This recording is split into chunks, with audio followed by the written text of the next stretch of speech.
صلاة الإنسان بتكشف إرادة الله. يعني ربنا يريد لك الخير، فلما أنت بتصلي الصلاة بتكشف ليك الخير الذي يريده الله، سواء في استجابة الصلاة أو عدم استجابتها. لأن أحد الآباء قال كلمة كويسة خالص،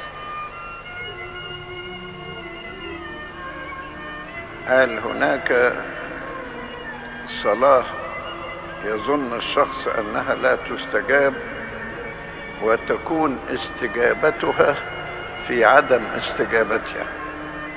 لأن جايز أنت بتطلب حاجة وربنا شايف أنها ليست خيرا لك، فيبقى عدم استجابتها هي الاستجابة الحقيقية اللي ليك.